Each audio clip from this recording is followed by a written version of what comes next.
اعوذ باللہ من الشیطان الرجیم بسم اللہ الرحمن الرحیم ولما برزوا، اور جب وہ آمنے سامنے ہوئے، لجالوت و جنودہ، جالوت اور اس کے لشکر کے سامنے، قالوا، ان ایمان والوں نے دعا کی اللہ سے، ربنا، اے ہمارے رب، افرغ علینا صبرا، ہمارے اوپر صبر ڈال دیجیے، وثبت اقدامنا، اور ہمارے قدموں کو ثابت رکھیے، وانصرنا علی القوم الکافرین، اور آپ ہماری مدد فرمائیں کافر قوم پر۔ فہزموہم، پس انہوں نے شکست دے دی ان کفار کو، باذن اللہ، اللہ کے اذن سے، اللہ کے حکم سے۔ وقتل داود جالوت، اور قتل کیا داود علیہ السلام نے جالوت کو۔ اور وآتاہ اللہ الملک، اللہ نے ان کو، داؤد علیہ السلام کو عطا کیا تھا ملک، والحکمہ، اور حکمت، وعلمہ مما یشاء، اور اللہ نے سکھایا ان کو جو اللہ نے چاہا۔ ولولا دفع اللہ الناس، اور اگر اللہ تعالی دفع نہ کرتا لوگوں کو، بعضهم ببعض، بعض کے ساتھ بعض کو، تو لفسدت الارض، زمین میں فساد پھیل جاتا، زمین خراب ہو جاتی۔ ولکن اللہ ذو فضل علی العالمین، لیکن اللہ تعالی فضل والے ہیں جہان والوں پر۔ سورہ بقرہ کی 2 آیات، آیت نمبر 250 اور 251، یہ آج کے درس میں تلاوت ہوئی ہیں، آپ نے ترجمہ سنا۔ ان کا ربط آیات کیا ہے، پچھلی آیتوں سے ربط کیا ہے؟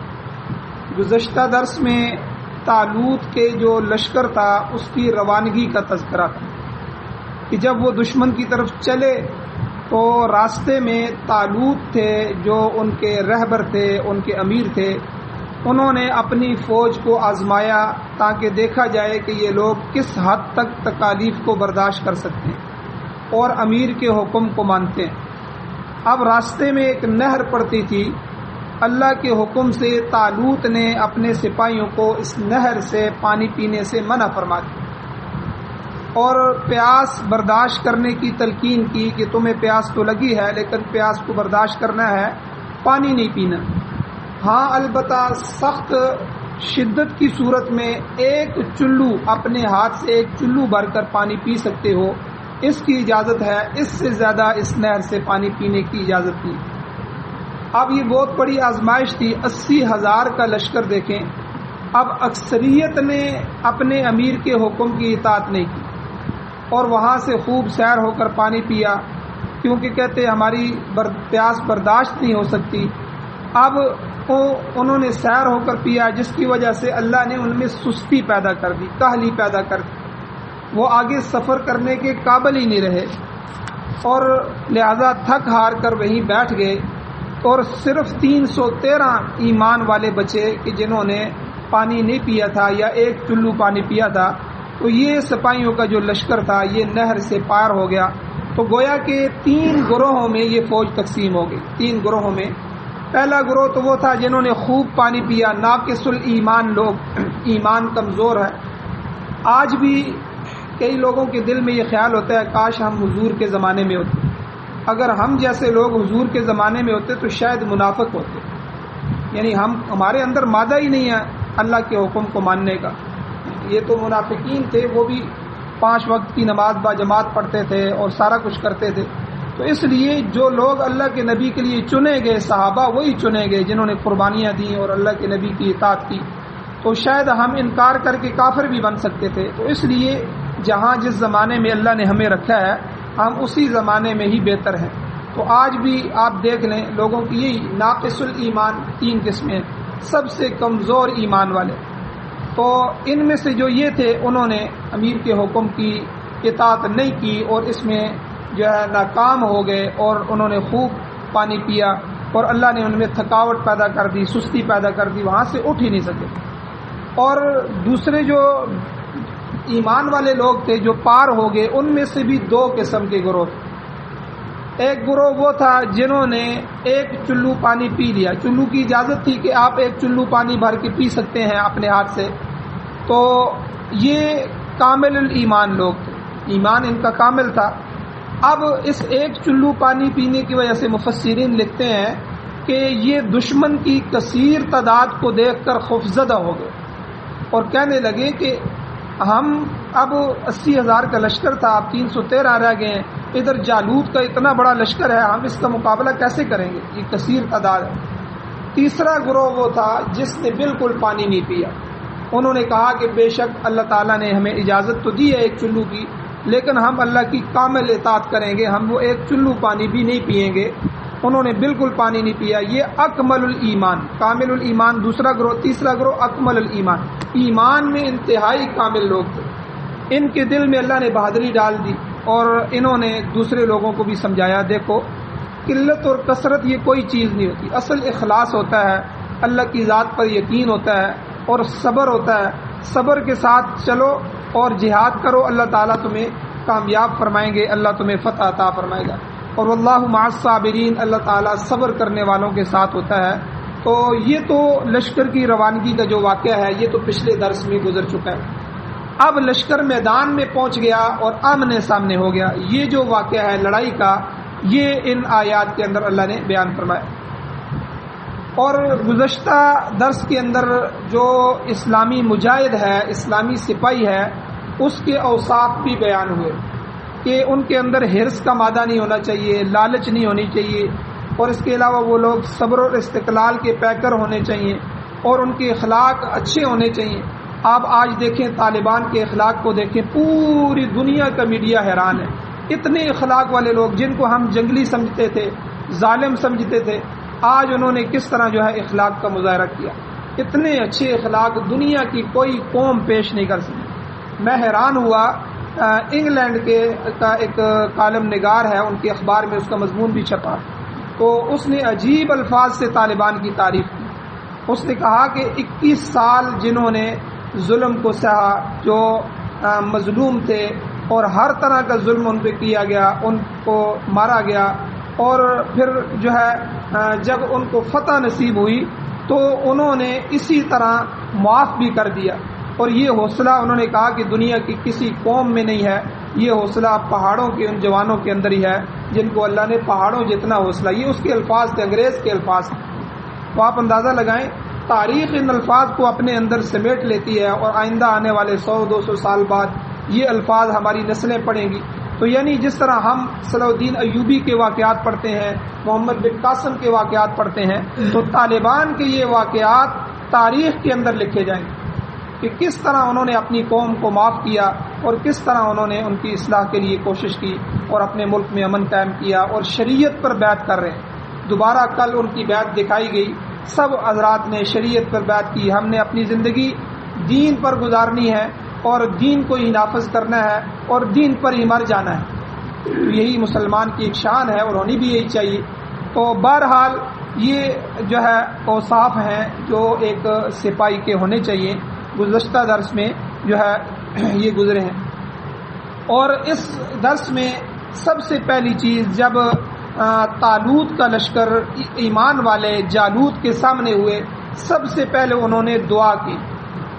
اب ولما برزوا لجالوت وجنودہ، اللہ فرماتے ہیں جب وہ مبارزے میں آئے، آمنے سامنے آئے جالوت اور اس کے لشکر کے، تو قالو، انہوں نے ہاتھ اٹھا لیے، اللہ سے دعا فرمائی۔ سب سے پہلے دعا ہے ربنا افرغ علینا صبرا، 3 دعائیں کی، اے ہمارے پروردگار ہم پر صبر ڈال دیجئے، یعنی ہمیں خالی صبر عطا نہ فرمائیے، صبر انڈیل دیجئے ہم پر، یعنی جتنا صبر ہو سکتا ہے وہ ہمارے اوپر ڈال دیجئے۔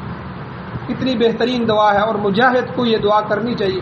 اور دوسری دعا انہوں نے کی وثبت اقدامنا، اے اللہ ہم تھوڑے ہیں، ابھی ہم لڑائی کریں گے، جہاد میں جا رہے ہیں، لیکن ہمارے قدموں کو پیچھے نہیں کرنا، ہمارے قدموں کو ثابت قدم رکھیے، جما دیجئے جنگ میں دشمن کے مقابلے میں۔ اور تیسری دعا وانصرنا علی القوم الکافرین، اے اللہ اس کافر قوم پر ہماری مدد و نصرت فرما۔ آپ دیکھیں آج کے تاریخ میں یہی مدد ہوئی، یہی دعائیں جو طالبان، جو امارت اسلامیہ، آج پوری دنیا کا کافر تقریباً 60 کے قریب ملک شریک ہوئے تھے، اور سارے کے سارے کافر، اور چھوٹے کافر نہیں، دنیا کے بدترین کافر، امریکہ اور اس کے اتحادی، جنہوں نے پوری دنیا میں ظلم مچایا ہوا ہے، ہر ملک میں انہوں نے جو ہے کوئی نہ کوئی افراتفری ڈالی ہوئی ہے اور پوری دنیا میں مسلمانوں کو اور ان کے ملکوں کو تنگ کیے ہوئے. تو اللہ نے گھیر گھاڑ کے ان کو افغانستان میں بھیج دیا اور پوری دنیا نے آج ان کی ذلت دیکھی.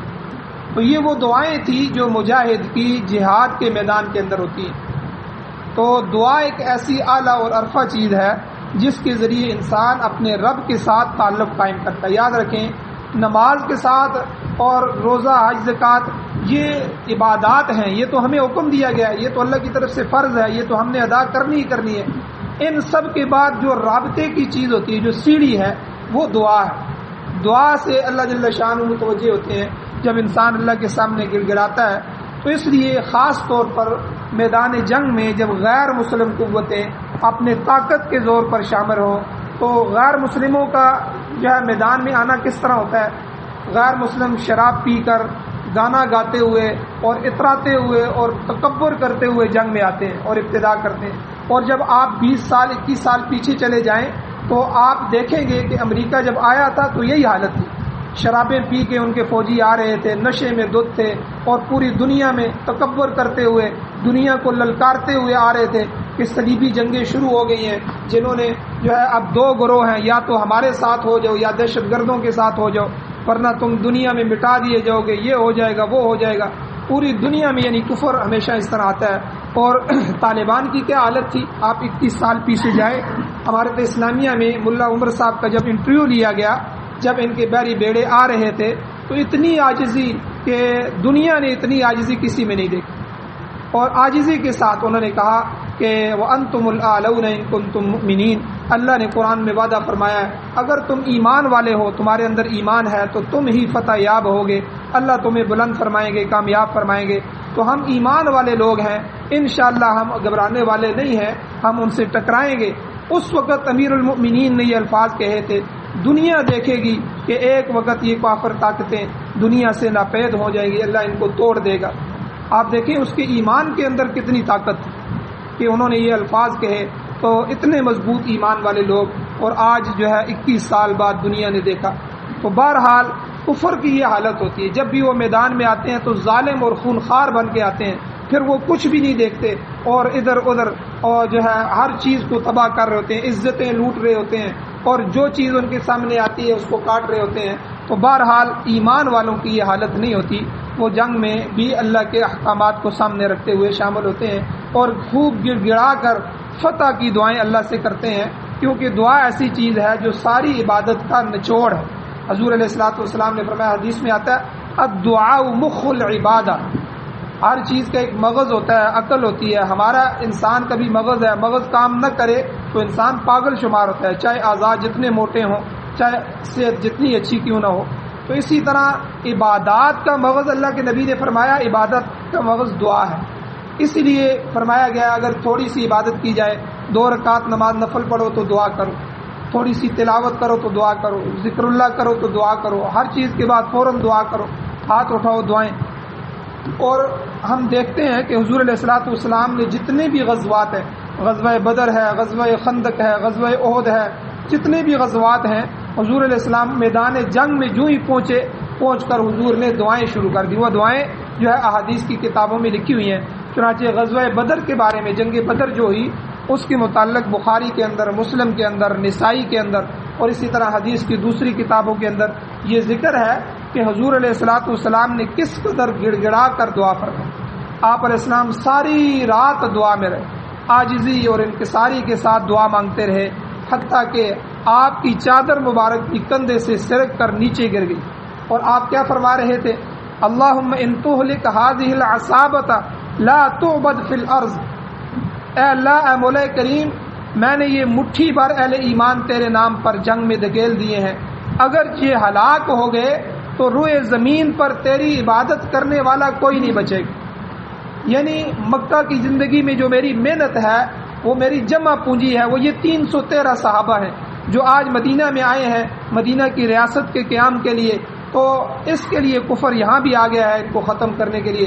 اے اللہ, میں نے ان کو جنگ میں ان کے سامنے کھڑا کر دیا ہے, اگر آج یہ یہاں ہلاک ہو گئے پھر کبھی بھی کوئی مسلمان نہیں بن سکے گا, اسلام کھڑا نہیں ہو سکے گا, دنیا میں تیری عبادت کرنے والا کوئی نہیں ہوگا. آپ آج بھی دنیا میں دیکھیں، ہمارے 56 ممالک میں سے کسی ملک کے اندر بھی اسلامی قانون نہیں، سارے غیروں کے قانون کے اندر جی رہے ہیں۔ یہ ایک واحد اسلامی ملک ہے افغانستان، جہاں خلافت، امارت اسلامیہ، قرآن و سنت کا نظام قائم ہے۔ یہ لوگ بھی اللہ سے یہی دعا مانگتے ہوں گے، اے اللہ پوری دنیا میں ہم ہی لوگ بچے ہیں جو قرآن و سنت کو لے کے، کوئی کوٹھیوں کو لے کے، کوئی ترقی کو لے کے، کوئی جو ہے دنیا کو لے کے آگے بڑھ رہا ہے، کوئی جمہوریت کو لے کے آگے بڑھ رہا ہے، کوئی کس نظام کی پوجا کر رہا ہے، ٹھیک ہے، کوئی کس کو پوج رہا ہے۔ اے اللہ اگر آج یہ جو ہے چند لوگ مٹھی بار ختم ہو گئے تو دنیا میں جو ہے خلافت کا نام لینے والا بھی کوئی نہیں ہوگا۔ اور واقعی یہی بات ہے، اگر یہ لوگ ختم ہو جاتے تو شاید ہزاروں سال تک خلافت کا نام لینے والا بھی کوئی باقی نہ ہوتا، امارت اسلامیہ کا نام لینے والا بھی کوئی باقی نہ ہوتا، قرآن و سنت کی بات کرنے والا بھی باقی نہ ہوتا۔ تو اللہ جل شانہ نے، اور یہ امام مہدی کا لشکر ہے، یاد رکھیں حضرت مہدی کے بارے میں، افغانستان کے بارے میں بہت سی روایات احادیث میں موجود ہیں۔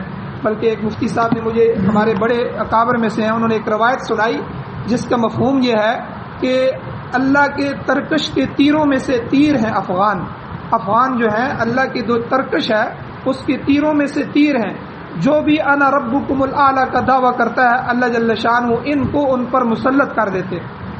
آپ دیکھیں برطانیہ نے دعویٰ کیا تھا میں دنیا کی سب سے بڑی طاقت ہوں، سپر طاقت، اللہ نے انہی سے برطانیہ کو توڑوایا۔ اس کے بعد روس آ گیا کہ میں اب پوری دنیا کی سپر طاقت میں ہوں، انا ربکم الاعلی، میری پوجا کرو، میرا نظام پوری دنیا میں چلے گا، میں فیصلے کروں گا، ٹھیک ہے۔ اور یہی ہوا، پھر روس کو اللہ نے یہاں لے کے آ گئے، اللہ کسی طرح بہانے سے یہاں آ گئے روس، اللہ نے بہانہ بنا دیا۔ اب جب آیا تو پھر یہاں سے نکل نہیں سکا۔ پوری دنیا میں میں پڑھ رہا تھا کہ جتنے بھی ممالک ہیں ان ممالک کے نقشے موجود ہیں اور ان نقشوں پر کچھ نہ کچھ لکھا ہوا ہے، یعنی جو ورلڈ جو ہے انسائکلوپیڈیا ہے اس کے اندر ہر نقشے کے بارے میں، ہر جھنڈے کے بارے میں، ہر ملک کے بارے میں جو ہے کچھ نہ کچھ لکھا ہوا ہے۔ افغانستان کے بارے میں وہاں یہ لکھا ہوا ہے، افغانستان شیر کی گچھار کی طرح ہے، شیر کے غار کی طرح، جس میں داخل ہونے کے تو بہت سے راستے ہیں، جس راستے سے مرضی داخل ہو جاؤ، لیکن نکلنے کے لیے کوئی راستہ نہیں۔ یہ یعنی دنیا نے لکھا ہے افغانستان کے بارے میں۔ تو بہرحال حدیث میں آتا ہے کہ اب دیکھیں روس نے جب دعویٰ کیا اب میں سپر پاور ہوں تو اللہ جل شانہ یہاں لے ہے۔ اس کے بعد جب امریکہ نے دعویٰ کیا، روس ٹوٹ گیا کہ اب میں ہی ہوں، میرا ہی آرڈر چلے گا، میں ہی پوری دنیا پر قابض ہوں گا، ہر جگہ جو ہے میں حکم چلاؤں گا۔ پھر اللہ جل شانہ نے ایک بہانہ بنا دیا 9/11 میں، تو وہ دھماکے ہوئے اور گھیر گار کے اللہ ان سب کو جتنی طاقتیں تھیں ان سب کو اللہ نے یہاں جمع کیا، اور آج یہ وہاں کی خاک چاٹتے ہوئے وہاں سے بھاگے، اور ایسی ذلت کے ساتھ بھاگے جا کے اپنی قوم کو بھی جواب نہیں دے سکتے۔ آج ان کی قوم ان سے پوچھ رہی ہے یہ تم نے کیا کیا ہے، اتنے خربوں ڈالر جو ہے تم نے وہاں جھونک دیے اور اتنا کچھ کر دیا، اور تم نے جو ہے کیا حاصل کیا۔ تو بہرحال یہ اللہ جل شانہ کی طرف سے حضور علیہ الصلوۃ والسلام نے بھی غزوہ بدر میں یہی دعا کی، اللہم ان تہلک ہذہ العصابۃ لا تعبد فی الارض، اے اللہ یہ میری جمع پونجی ہے، یہ چھوٹے سے لوگ رہ گئے ہیں پوری دنیا میں جو ہے ساری دنیا کفر سے بھر گئی ہے، اے اللہ یہ 313 صرف تیری عبادت کرنے والے ہیں پوری دنیا میں، یا اللہ یہ غزوہ بدر میں آج میں ان کو پیش کر رہا ہوں، اگر یہ ہلاک ہو گئے تو پھر روئے زمین پر تیری کوئی عبادت کرنے والا نہیں رہے گا۔ اور پھر آپ علیہ الصلوۃ والسلام نے ایمان والوں کو حکم دیا ہے کہ جب بھی دشمن کے مقابلے میں نکلیں تو اس طرح دعا کریں۔ دیکھیں دعائیں سکھلائی گئی ہیں، حضور نے دعائیں سکھلائی ہیں سابق، کہا کہ اللہم منزل الکتاب و مجری السحاب، اے کتاب کو نازل کرنے والی ذات، اے بادلوں کو چلانے والے اللہ، اہزم الاحزاب، لشکروں کو شکست عطا فرما، کفار کو شکست دے دے اور ہم کو فتح اور کامرانی عطا فرما۔ یہ دعا حضور علیہ الصلوۃ والسلام نے خود سکھلائی ہے۔ یہ ایک ایسی جامع دعا ہے، آپ پہلے لفظ میں ہی غور کریں، پہلا لفظ ہی کیا، اللہم منزل الکتاب، اے اللہ جس نے کتاب نازل فرمائی۔ کیا مطلب؟ مقصد یہ ہے کہ اے اللہ یہ جو ہم جنگ کر رہے ہیں، جہاد کر رہے ہیں، یہ اس پروگرام پر عمل درآمد کرنے کے لیے کر رہے ہیں جو تو نے کتاب میں نازل فرمایا، جو تو نے ہمیں کتاب کی صورت میں عطا فرمایا، جو تو نے ہمیں آئین اور دستور کے بنا کے کتاب قرآن کی صورت میں ہمیں عطا فرمایا۔ اے اللہ اس جنگ سے ہمارا کوئی ذاتی مقصد نہیں ہے، کوئی ذاتی غرض نہیں ہے، بلکہ تیری کتاب جو ہے لوگوں تک یہ پہنچانا مقصود ہے، یہ پروگرام لوگوں تک پہنچ جائے، اور اس راستے میں جو رکاوٹیں آئیں گی اس کو دور کرنا مقصود ہے. ہمارا مقصد ملک کا ہوس نہیں ہے کہ ملک ہمارے پاس آ جائے، بلکہ مال غنیمت آ جائے، یہ ہمارا مقصد نہیں ہے. اور ہم غلام بنانا لوگوں کو ہمارا مقصد نہیں ہے، بلکہ الہ کلمت اللہ، الہ کلمت الحق، اے اللہ تیرے حق کلمے کو بلند کرنا، تیری کتاب کو نافذ کرنا. اس کے لیے ہم نے اپنی جانوں کو ہتھیلی میں رکھا ہے. یہ پہلے لفظ کا ترجمہ ہے، اللہم منزل الکتاب، اے کتاب کو نازل کرنے والی ذات. تو آپ دیکھیں اللہ آگے اللہ کے نبی نے سکھایا، اللہم آمن روعاتنا واستر عوراتنا، اے اللہ ہمارے خطروں کو ٹال دے. یا اللہ اس جنگ میں جو خطرات ہیں، چاروں طرف سے دشمن ہی دشمن ہے، خطرات ہی خطرات ہے، اے اللہ ہمارے خطروں کو ٹال دے اور ہمارے عیوب پر پردہ ڈال. آپ اس جنگ میں دیکھیں کہ ملا عمر صاحب ان کے درمیان میں افغانستان میں ہی رہے، اور جن طاقتوں کا یہ دعویٰ تھا کہ ہم آسمان میں سے ایسے ہمارے سیٹلائٹ کام کر رہے ہیں کہ ہم زمین میں جو ہے سوئی جو ہوتی ہے اس کو بھی ڈھونڈ لیتے ہیں، لیکن ملا عمر صاحب کو نہیں ڈھونڈ سکے. تو میں حیران تھا، ذبیح اللہ مجاہد جو ان کی خبریں نشر کرتے تھے امارت اسلامیہ کی، تو وہ پوری دنیا میں سامنے نہیں آ سکے. ان کی آواز تو سامنے آتی رہی، یہ ذبیح اللہ مجاہد کو نہیں ڈھونڈ سکے اپنے 21 سالوں میں کہ وہ کون آدمی ہے جو خبریں دیتا ہے. بی بی سی میں بھی اس کی خبریں آ رہی ہیں، ہر جگہ اس کی خبریں آ رہی ہیں، ٹھیک ہے، خبریں بھی نشر کر رہے ہیں، لیکن جو ہے اس آدمی کو نہیں ڈھونڈ سکے.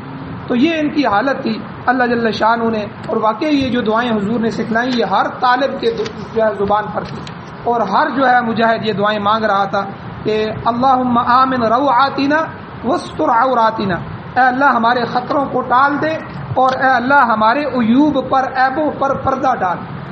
اب ظاہر بات ہے ہمارت اسلامی ہے، طالبان ہے، کمزور بھی ہیں، اے اللہ ہم صحابہ کی طرح مضبوط تو نہیں ہے، کمی کوتاہی بھی ہم سے ہو سکتی ہے. اے اللہ ہمارے جو عیوب ہیں، عیبوں پر ہمیں انہی عیبوں کے ساتھ ہی اپنے دین کے لیے قبول فرما، یعنی انہی جو ہے کمزوریوں کے ساتھ اپنے دین سے محروم نہ فرما. یعنی کتنی بہترین دعا حضور علیہ الصلوۃ والسلام نے سکھلائی. تو بہرحال کہنے کا مقصد یہ ہے کہ حضور علیہ السلام نے میدان جنگ کے اندر خوب دعائیں فرمائی ہیں اور صحابہ کو پکڑ پکڑ کے بٹھا بٹھا کے یہ دعائیں سکھلائی ہیں. حضرت علی رضی اللہ تعالیٰ عنہ فرماتے ہیں غزوہ بدر کے اندر میدان کے اندر میں جب گیا تو میں نے دیکھا کہ حضور سجدے کی حالت میں، سجدے کی حالت میں نہایت عاجزی کے ساتھ یا حی یا قیوم، یا حی یا قیوم، اے قائم رہنے والی ذات، اے زندہ رہنے والی ذات، یعنی یہ حضور کہہ رہے تھے، یہی الفاظ یہی کہہ رہے تھے. کہتے ہیں حضور آگے فرما رہے تھے اے اللہ ہم تیری رضا کی خاطر آئے، ہماری زندگی اور موت تیرے ہاتھ میں ہے، کافروں کے مقابلے میں ہمارا غلبہ تیری مشیت پر منحصر ہے. تو کہتے ہیں یہ میں نے جب دیکھا کہ حضور یہ دعائیں مانگ رہے ہیں میں چلا گیا، چلو میدان کو دیکھا ہوں. میں نے میدان جنگ کا چکر لگایا، کافی دیر بعد میں واپس آیا تو دیکھا حضور اسی طرح سجدے میں پڑے اور یہی الفاظ کہہ رہے ہیں، دوبارہ پھر یہی الفاظ کہہ رہے ہیں. یہ حضور کی وہ عاجزی تھی، حضور جو ہے اللہ سے دعائیں مانگ رہے تھے. تو بہرحال یہاں بھی جالوت کا جب طالوت کا مقابلہ جالوت کے ساتھ ہوا تو بنی اسرائیل کا ان کا مقابلہ جو ہے جب کفر کے ساتھ ہوا تو انہوں نے بھی، ایمان والوں نے بھی سب سے پہلے یہی دعا فرمائی اور سب سے پہلے انہوں نے کہا ربنا. یاد رکھیں یہ ربنا کا جو لفظ ہے نا یہ اللہ جل شانہ کی رحمت کو بہت جلدی کھینچتا ہے. ربنا ربوبیت جو اللہ کی صفت ربوبیت ہے اس جو ہے اس کی طرف اشارہ ہے، یعنی اے اللہ پیدا کرنے سے لے کر نطفے سے لے کر موت تک جو ہے درجہ کمال تک جو پہنچانے والی ذات ہے وہ آپ کی ذات ہے. اے اللہ میں جس عمر کی جس حالت میں ہوں اے اللہ آپ کی ذات کا محتاج ہوں. یہ ربنا کا مفہوم ہے، آپ ہمارے رب ہیں، تربیت کرنے والے ہیں. تو گویا کہ یہ انتہائی عاجزی والا لفظ ہے. اس لیے آپ اکثر دعاؤں میں دیکھیں گے قرآنی دعائیں ہیں یا حدیث کی سنت کی دعائیں ہیں، حضور کی دعائیں ہیں، سب دعاؤں میں اکثر دعاؤں میں جو ہے ربنا کا لفظ شروع میں آتا ہے. جیسے قرآن میں ہے ربنا آتینا فی الدنیا حسنۃ وفی الآخرۃ حسنۃ، اسی طرح ربنا ھب لنا من ازواجنا وذریاتنا، اور اسی طرح جو ہے یا ربنا اغفر لنا ولاخواننا الذین سبقونا، اور اسی طرح جو ہے ربنا افرغ علینا صبرا وثبت اقدامنا.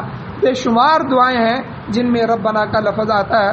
تو یہاں بھی انہوں نے کہا کہ ربنا افرغ علینا صبرا، اے اللہ صبر ہم پر انڈیل دے. جس طرح ہم پانی کی بالٹی اٹھاتے ہیں پوری اوپر ڈال لیں تو پورا ہم جو ہے بھیگ جاتے ہیں، اے اللہ اس طرح تھوڑا سا صبر نہیں. اے اللہ دشمن بڑا ہے، طاقتیں بڑی ہیں، لیکن آپ کی طاقت سب سے بڑی طاقت ہے. اے اللہ ہم کمزور ہیں، ہمیں ان سے لڑانے کے لیے آپ نے آگے کیا ہے، ہمیں آپ نے اپنے میدان کے لیے قبول فرمایا ہے، یا اللہ اب ہمیں صبر ڈال دے، صبر پورا کا پورا ہمارے اوپر انڈیل دے۔ اور گو کہ یہاں جو تعداد تھی دشمن کی وہ زیادہ تھی، اہل ایمان سخت پریشان تھے، اور بلغت القلوب الحناجر، قرآن کہتا ہے ان کے دل گلے میں آ گئے، یعنی یہ حالت ہوگی، ایسی حالت یہاں بھی پیدا ہو گئی۔ لیکن فرمایا اے مولا کریم ہمیں جو ہے امن عطا فرما، اور ہمیں دشمن کے مقابلے میں صبر کی دولت عطا فرما۔ اور دوسرا فرمایا وثبت اقدامنا، یاد رکھیں میدان جنگ میں جو ہے جب جنگ چھڑتی ہے اور وہاں شہادتیں ہوتی ہیں اور سختیاں پیدا ہوتی ہیں تو پھر قدم اکھڑنا شروع ہو جاتے ہیں، ٹھیک ہے، آدمی کے قدم جو ہے وہ اکھڑنا، تو اس لیے یہاں دعا سکھلائی، اور اس قوم نے بھی دعا کی وثبت اقدامنا، اے اللہ ہمارے قدموں کو ثابت رکھ، قدموں کو جما دے، قدموں کو جو ہے نہ اکھڑنے دینا، تو یہ دعا بھی ہے۔ اور آگے فرمایا وانصرنا علی القوم الکافرین، کافروں کے خلاف اے اللہ ہماری مدد فرما، ان پر ہمیں غلبہ عطا فرما، کیونکہ کافر یاد رکھیں کفر کے پروگرام کے دائی ہیں، وہ کفر کا پروگرام، اقوام متحدہ جو ہے وہ اپنا نظام لے کے چل رہی ہے، اور اہل حق جو ہے وہ ہمیشہ حق کا کلمہ بلند فرماتے ہیں، وہ یہ نہیں دیکھتے یہ میری برادری ہے، یہ میری قوم ہے۔ اس لیے میں افغان لوگوں سے یہ کہتا ہوں تو وہ یہ نہ دیکھیں کہ ہماری یہ پارٹی ہے، یہ ہماری قوم ہے، یہ ہماری برادری ہے۔ آپ حضور علیہ السلام کو زمانے کو دیکھیں، صحابہ کی عجیب حالت ہوگی، ادھر باپ کھڑا ہے ادھر بیٹا کھڑا ہے، اور حضرت ابوبکر صدیق کو جب حضرت عبد الرحمن بن ابی بکر مسلمان ہوئے تو وہ کیا کہہ رہے ہیں، ابا جی غزوہ بدر میں آپ میرے سامنے آئے، کئی دفعہ سامنے آئے، میں نے تلوار اس لیے نہیں چلائی کہ آپ میرے والد ہیں۔ اور حضرت بکر صدیق قربان جائیں کیا جواب دے رہے ہیں، اے میرے بیٹا کہ وہ جنگ کوئی برادری کی جنگ تھوڑا ہی تھی، کفار کے ساتھ ہماری دشمنی تھوڑا ہی تھی، ٹھیک ہے، کوئی ذاتی ہماری عداوت تھوڑا ہی تھی، وہ تو رسول اللہ کے دشمن بن کے آئے تھے، ہمارے پروگرام کے راستے میں رکاوٹ بن کے آئے تھے۔ اگر تو میری تلوار کی زد میں آ جاتا، کیونکہ کافروں کی صفوں میں تو شامل تھا، تو ایک دفعہ بھی میں نہیں سوچتا کہ تو میرا بیٹا ہے۔ تو اس لیے یہ جو جنگ ہے یہ اسلام اور کفر کی جنگ ہے، یہ کوئی برادریوں کی جنگ نہیں ہے۔ تو اس لیے ہمیشہ کفار جو ہوتے ہیں وہ کفر کا پروگرام لے کے آتے ہیں، جس جگہ بھی اترتے ہیں وہ اپنے کفر کے نظام کو نافذ۔ آج دیکھیں آپ عراق کے اندر بادشاہ تھی، صدر صدام کی سالوں سے بادشاہ تھا، بادشاہ چل رہی تھی، بادشاہ توڑ کے انہوں نے جمہوریت نافذ کر دی۔ جمہوریت ان کا پروگرام ہے، یہ کافروں کا پروگرام ہے، انہوں نے جمہوریت۔ اسی طرح لیبیا کے اندر کرنل قذافی جو تھا، قذافی کو انہوں نے ختم کیا، بادشاہ چل رہی تھی، وہاں انہوں نے اپنا پروگرام نافذ کر دیا، جمہوریت بنا دی۔ اسی طرح سعودیہ میں بادشاہ ہے، ان قریب اس کو بھی ختم کریں گے، وہاں بھی اپنی جمہوریت لے کے آئیں گے۔ کفر کا کام یہی ہے کہ وہ اپنے نظام کو غالب کرے، اس لیے ہمیں اپنے نظام کو غالب کرنے کے لیے کوشش کرنی چاہیے، چاہے ہماری جان چلی جائے، چاہے ہماری اولادیں قربان ہو جائیں، چاہے ہمارے گھر تباہ ہو جائیں، کچھ بھی ہو جائے، لیکن اللہ کا نظام نافذ ہو کے رہنا چاہیے۔ یہ گھر تو کوئی چیزیں نہیں ہے، حضور علیہ السلام نے پورا مکہ چھوڑ دیا، صحابہ کس حالت میں وہاں سے نکلے، باغات چھوڑ کے نکلے، بنے بنائے مکانات چھوڑ کے نکلے۔ شاید کئی صحابی ایسے بھی تھے جن کے پاس وہاں امیر تھے، اور جب مدینہ میں پہنچے تو وہاں ایک جوڑا کپڑے کے علاوہ کچھ بھی نہیں تھا۔ کس لیے؟ اسلام کے لیے انہوں نے اپنا ملک چھوڑا، اسلام کے لیے اپنا علاقہ چھوڑا، اسلام کے لیے رسول اللہ صلی اللہ علیہ وسلم کی معیت کے لیے اور اسلام کے پروگرام کو مدینہ کی ریاست بنانے کے لیے انہوں نے جو ہے اپنا سب کچھ چھوڑ دیا۔ تو اس لیے یہ سارا کچھ جنگ کے اندر ہوتا رہتا ہے، لیکن دیکھیں کفر جو ہے وہ کہاں سے چھوڑ کے اپنے گھروں کو کہاں آیا ہے کہ ہمارا پروگرام نافذ ہو جائے، تو ہم جو ہے اس کے خلاف نہیں کھڑے ہو سکتے۔ تو اس لیے اسلام کو آج ہم جو ہے خلافت اور امارت قرآن کے نظام سے پوری دنیا میں محروم ہیں، ٹھیک ہے، اتنی بڑی تعداد مسلمانوں کی ہونے کے باوجود۔ تو بہرحال اللہ سے دعائیں بھی کرنی چاہیے، ثابت قدمی کی دعائیں بھی کرنی چاہیے، الہی کلمت اللہ کے لیے کوشش بھی کرنی چاہیے۔ اللہ جل شان سے دعا ہے اللہ ہمیں عمل کی توفیق عطا فرمائے۔ آگے یہاں جو جنگ ہوئی تھی جس میں حضرت داؤد علیہ السلام کا تذکرہ بھی آتا ہے، انہوں نے جالوت کو قتل کیا، یہ کیا واقعہ ہے انشاءاللہ کل کے درس میں بیان ہوگا۔ اللہ جل شان سے دعا ہے اللہ عمل کی توفیق عطا فرمائے۔ آمین۔ الحمدللہ رب العالمین والعاقبۃ للمتقین والصلاۃ والسلام علی رسولہ النبی الامی الکریم۔ اللهم ربنا آتنا في الدنيا حسنة وفي الآخرة حسنة وقنا عذاب النار۔ یا اللہ ہماری کمیوں کو تائیوں کو معاف درگزر فرمائیے، صغیرہ کبیرہ گناہوں کو معاف فرمائیے۔ یا اللہ یہ جو قرآن و سنت کا نظام ہے اس سے محبت نصیب فرمائیے، اس نظام کو پڑھنے پڑھانے سننے سمجھنے عمل کرنے اور اس کی اشاعت کرنے کی توفیق عطا فرمائیے۔ ہماری نسلوں کو، ہماری اولادوں کو یا اللہ اس نظام کی نفاذ کے لیے قبول فرمائیے۔ یا اللہ ہمیں اپنا فرمانبردار بندہ بنائیے، ظالموں کے ظلم سے محفوظ فرمائیے، قرآن و سنت کے نظام کو پوری دنیا میں غالب فرمائیے، پوری دنیا میں امن اور قرآن و سنت کا نظام نافذ فرمائیے۔ یا اللہ جو بیمار ہیں ان کو شفا عطا فرمائیے، جو مقروض ہیں ان کے قرضوں کے پورا کرنے کے اسباب پیدا فرمائیے، جو ایمان کی حالت سے اس دنیا سے جا چکے ہیں یا اللہ ان سب کی بخشش فرمائیے۔ ہم سب کو بھی قبر حشر آخرت کی تیاری نصیب فرمائیے، خاتمہ ایمان پر فرمائیے۔ صلی اللہ تعالی علی خیر خلقہ محمد و آلہ و صحبہ اجمعین برحمتک یا